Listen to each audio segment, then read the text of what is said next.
Well, it's 3 o'clock, and I want to make sure we honor everyone's time here. I want to thank you for joining us today, and welcome to our parent and family programs. We sponsor these virtual PFO sessions throughout the summer to help our new members of the Beach family to become familiar with services and resources that will help all our students here. We'll continue to host these throughout the academic year. We'll have events as well. I'll talk a little bit more about that at the end. But what I want to do is introduce Chad and Jean from Parking and Transportation Services, who are here to introduce you to our services, answer your questions. We'll do a Q&A at the end. So with that, let me introduce, like I said, here's Chad and Jean, and I will hand this off to them. So Chad, Jean, you're up. Thank you, Jesse. So my name is Chad Keller. I work in the digital content area of parking and transportation, update the websites, social media, and any communications going to students. And with me is Gene, and I'll let him introduce himself. Good afternoon. My name is Gene Wolgazogen. I am the Director of Parking and Transportation Services. Been on campus for a few decades, but this is my first year here in parking, assuming the leadership role. Great. So what we're going to do is give you a brief presentation. We'll try to keep the presentation part shorter and have the larger portion open for questions and answers, because we want to give you plenty of time to ask the questions you might have. So next slide. So again, the agenda for today, we're going to talk a little bit about the education code, because I think one of the more misunderstood things is how parking is funded, how it's structured financially. Then we'll talk about how to park on campus, some of the, how that we're set up on campus for parking and permits. We're also going to discuss how not to park on campus. That is an option. There's a lot of different sustainable transportation programs that are either subsidized, discounted, or free. So we want to make sure that all students understand what those are and how to access those resources as well. And then lastly, a time for some questions and answers. So next slide. Okay, so the first one is just what drives the cost of parking. We have an education code that basically splits the finances. A lot of people will ask, I pay so much in tuition, why is parking a fee? Why is it not just included with everything else? And the quick answer is there's an education code that doesn't allow us to do that. The two sources of funding are separate. So we pay for parking expenses solely through the income that parking earns. The tuition and all the other fees, they go towards the educational and academic experience for the student. Those are, the teachers, the library, the academic buildings and things like that. But for the parking infrastructure and the services we provide, like the campus shuttle and all the labor and things, we're self-supporting. So we need to charge for that in order to have a way of paying for those services. So in short, that's kind of what it is. We're structured that way.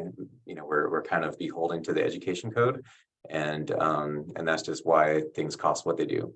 So this is just, and it looks a little confusing, but it's just to kind of have a visual representation of the two campuses on one footprint. So everything on the left is all the academic buildings I was talking about. Those are student services and housing and things like that. All on the right, that is all of our parking infrastructure. So it's a lot of concrete. It's a lot of infrastructure to maintain. There's a lot of large scale construction that goes on to make sure all those areas are safe. It's 30 parking lots and 3 multi-level parking structures, along with a lot of other things like technology for the payment stations and a lot of stuff that we'll go into later. But that's the size and the scope of our operations. So it takes a lot of money to keep it going and keep it safe. Next slide. So parking on campus, there's a number of different lot types students and parents will see. There's general, employee, and resident. All the employee lots turn into student lots after 5:30 p.m. and then all day on the weekends. So pretty much all lots are students after 5:30 and on the weekends. Well, our parking is enforced 24 hours a day, 7 days a week, including holidays. Everybody likes to ask, when is parking free? It's enforced at all times. So if you do choose to park a vehicle on campus, some form of paid parking would be required. Next slide.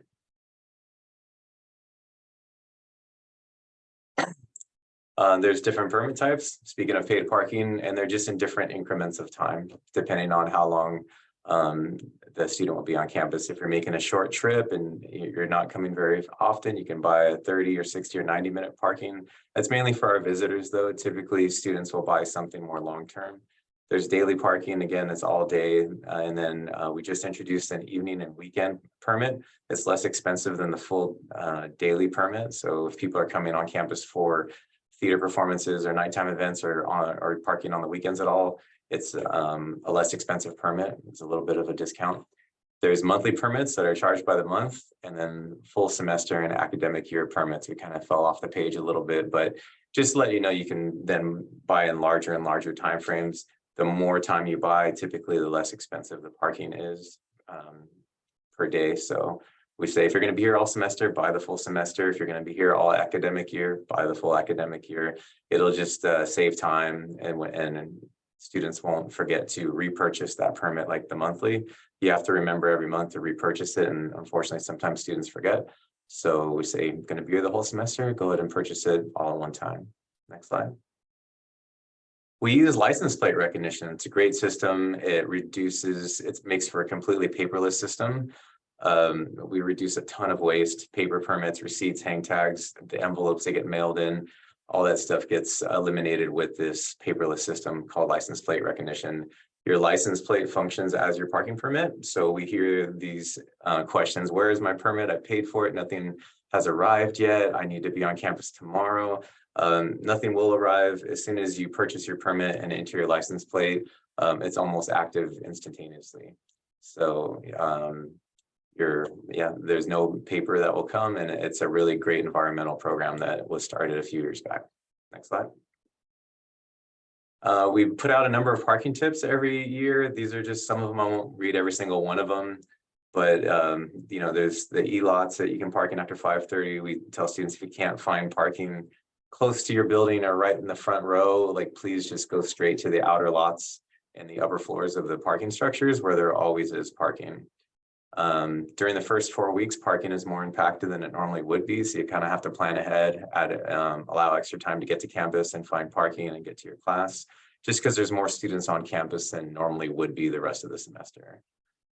We have a program called Donations for Citations. There's a little picture on the right there.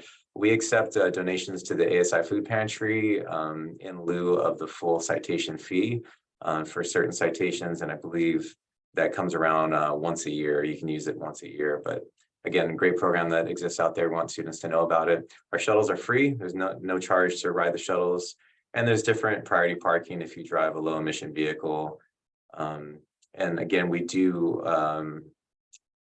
a parking tips series on our social media account. So we encourage students, please follow us on social media. You can also ask questions on there, and you get to see these tips and tricks and ways to park quickly and efficiently on campus. Next slide. There's our parking tips. Everything, if you hit it again, there'll be another example if you advance it once, Jesse. Yeah, so that's kind of what they look like. We'll just post a series of tips. There's typically comments under each tip asking how to use them, and just we want to emphasize how social media is a big tool for us and for parking related content. And if you have questions, you can send us a direct message on social media, and it almost works like a live chat bot. We'll answer your question and get that information to you, so there's no confusion. Next slide. So these are some of the things that can occur. That's why we say upper and outer. We have these full lots where students will be circling, but then we have parking structures which will sit empty. So things like this is what we'll put out on our social media, just to let students know where there is available parking, how to get them to class faster, and just some services maybe they're not aware of, because there is so much information coming at our students at the beginning of the semester. Next slide. Okay, so not parking on campus. Parking on campus is not required. A lot of students live close. They might live closer than they think. There's a very robust public transportation system in the city of Long Beach. We offer discounted bus passes, but we'll get into the discounts on the next slide. But it's much less expensive. There's less stress. There's not a lot of fighting for parking spaces and things like that. And there's direct access to upper campus. It's also greener. We have a climate commitment on campus. We're trying to be carbon neutral by the year 2040. So vehicle commutes to our campus contribute to the largest amount of the greenhouse gases we produce. So we're always advocating to, choose a greener mode. Even just one day a week creates big changes in our carbon output as a community. Next slide. I guess I didn't, the slide with all the discounts dropped off, but that's okay. So I'll just talk about that briefly. So we have discounted bus passes. They're 70% off through the partnership we have with Long Beach Transit. There's 9 bus routes that come directly to campus. And I currently take the bus to campus. I think it's a great program. And they're a convenient way to get on campus and to upper campus. So something to definitely know about. There's discounted bike share memberships. If you don't own a bike, you can rent one. And it's, 50% off. And there's, like I said, very large discounts for students. This last program here that's on the slide, we're talking about these new drop-off zones we wanted parents and individuals to be aware of. We created these new reinforced drop-off zones. There's 7 of them on campus. They're a way of when picking up and dropping off students on campus, they're away from the larger, busier roadways. So there's a lot of dangerous and unsafe situations when people are trying to drop off on a red curb where there's no stopping. Our red curbs on campus are reserved for our shuttles and the 9 bus routes that come through campus. If there's double parking and backed up parking at red curbs, it creates a dangerous situation for our buses and shuttles. So we ask utilize one of these 7 new areas. You can see them on the right. They're kind of little cutouts away from the major roadways. They're safer, they're ADA accessible, and again, more convenient and safer for our students.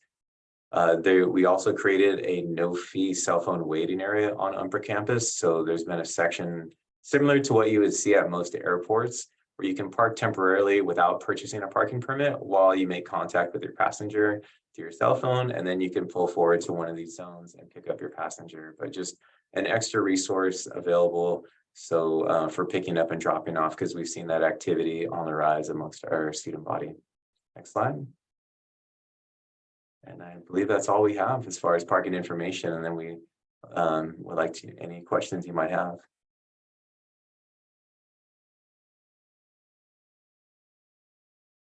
I have a question. Chad, you talked about shuttles a little bit, and can you talk a little bit more about the different routes, both off and on campus as well? Sure. So there's a number of different shuttle routes. I believe it's a total of 4. There's a beachside shuttle that runs to beachside campus and back to the main campus. Stops at 2 different places on campus, the library and the Go Beach Letters. And we have 3 different shuttle routes on campus, an East Loop and a West Loop, which run during the time where most students are on campus.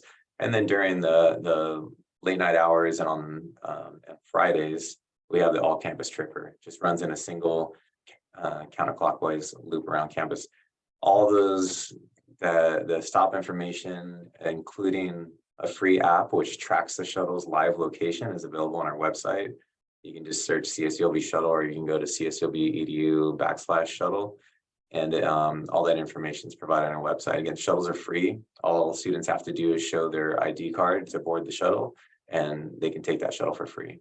They run during the peak hours, they run like every 7 minutes. That was a question we got from Pamela. Her question was, are off-campus kids or students able to take the beachside shuttle if they do not live at beachside dorms or residence halls?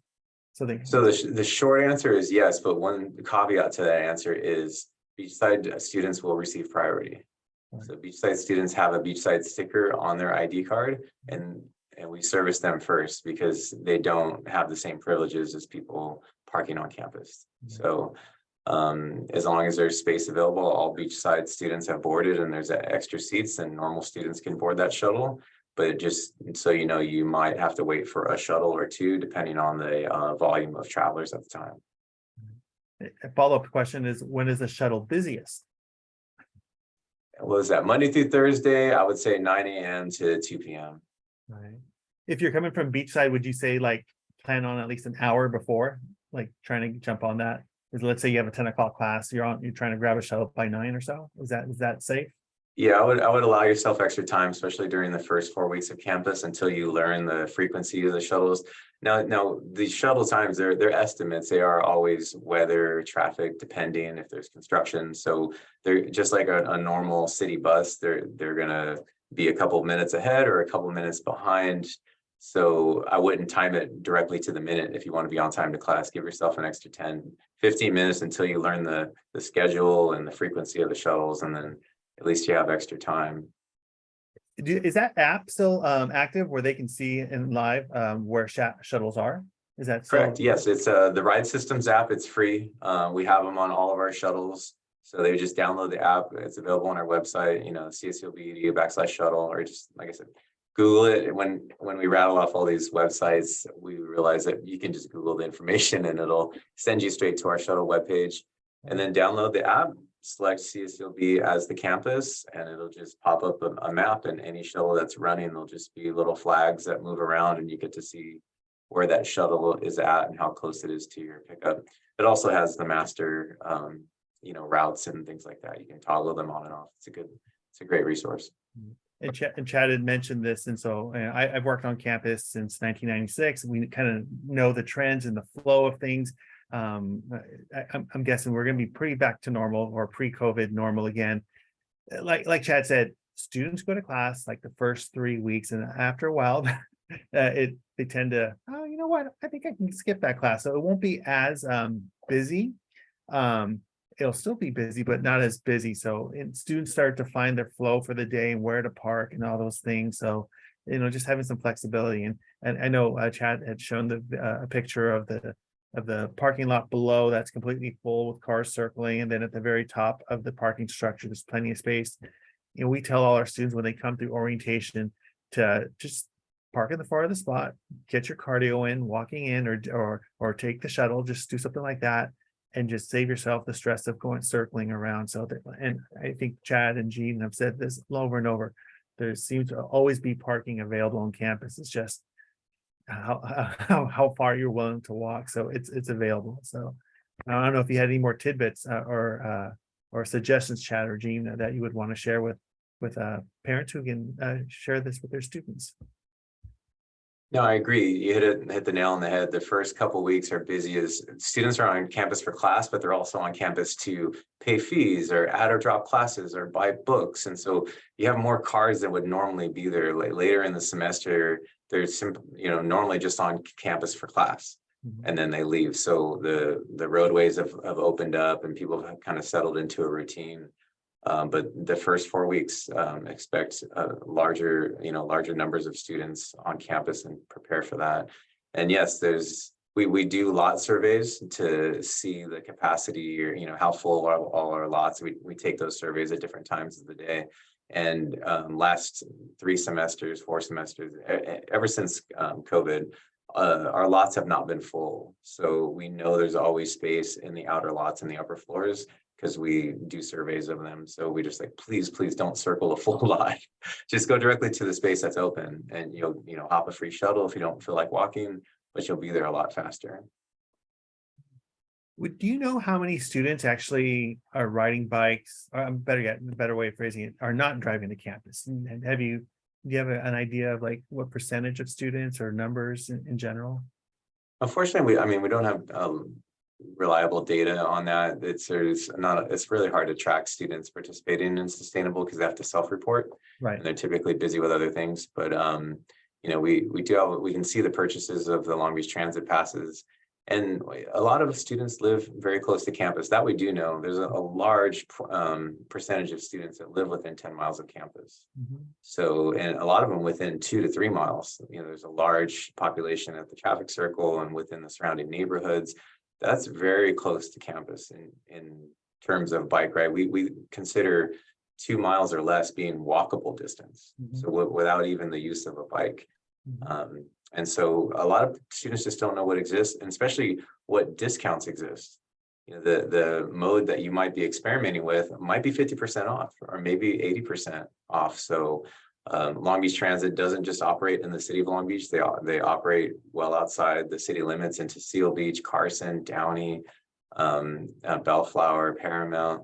So we just want to provide that information. Take a look, and perhaps there is a bus stop near you or another method that you might check out. If you have to drive to campus, no problem. We'll help you select the best permit that meets your needs. And you're saying social media is probably the best way to get their individual questions answered? Yes. So we're just CSULB_parking. We're on Instagram and Twitter. And we have a lot of students ask their questions that way. Either they comment under one of our posts or they send us a direct message, and we'll get you the answer right back to them. We know there's a lot of things to learn about college, and parking might not be your top priority of interest. No problem. We'll get that answer right to you. Just let us know what you're looking for, and that's our goal. We want to, get you to class as stress-free as possible. So please ask. And how about like during the first couple of weeks of the semester, there'll be a physical presence? Will you be staffing or tabling at all, or once again, social media is the best way? Social media is like the primary way. We will be at Week of Welcome and have a table there where they can ask their questions in person. Parking office is open 8 to 5, Monday through Friday. Our visitor information center, Gene, I'm not sure if that's also open on Saturday too, but The visitor information center? Yeah, the VIC. No, it's not open on weekends. Okay, so yeah, Monday through Friday, we have those 2 locations on campus. But after hours, if you visit our website, we have a chat bot that answers questions in an automated way. And then, on social media, that's where you'll get a live person that will get back to you as soon as possible. I would also add, we do have an email address for the department. It's parkinggeneral@csulb.edu. That's all one word. For those people who may feel a little intimidated about posting for the entire world to see on social media, because they don't want to appear a certain way or something to that effect. Hopefully people can find some comfort in using that email address as well. We monitor that all day long, Monday through Friday. And I don't want to, I want to keep talking about parking, but I don't want to ignore the fact that there is another question in the question and answer area. It's not really related to parking, but before we end all of this, I want to make sure we do get to it. So don't want to, sorry to distract. There, okay. It looks like in the chat, I typed in parkinggeneral@csulb.edu and Chad just dropped the link for their IG account. So that's the best way. I got a question for Chad and Jean. So let's say you go to class, you're a student, you're parked out way out there, turn on your car and it doesn't start. Is there a service that Parking and Transportation Services offers to like jumpstart your car? I've been on campus way too long and hear just different stories of things that happen. People are calling AAA or whatever. But is there something like if your battery's dead, will you come out and start their car? Absolutely. Yes, Okay. we do have a couple different battery jump starts. That's some of the larger cars nowadays require a little extra effort to start those cars. We have those specific chargers that'll help with jump starting those. But that's about the extent. We don't do oil changes or anything else like that yet. I was hoping for, just tire rotation or something like that, whatever. But is that 24/7, Monday through Friday? Is there a limitation to that? It is available. Probably the best time. The person who manages that is usually, there's 2 people. They're usually here Monday through Friday, 7 to about 8 at night, or almost 9 maybe. And then on the weekends as well, about the same time. Okay. Well, let me open it back up to our guests here joining us. We got Kathy, Carolyn, Pamela. We have someone on an iPhone. Any other questions? You can unmute yourself if you'd like, or if you can or would like to type another question in the chat. Just give it a minute here to see if there are any additional questions or things that you would want our guests to repeat, just little subjects there, or little topics there. What questions do you have?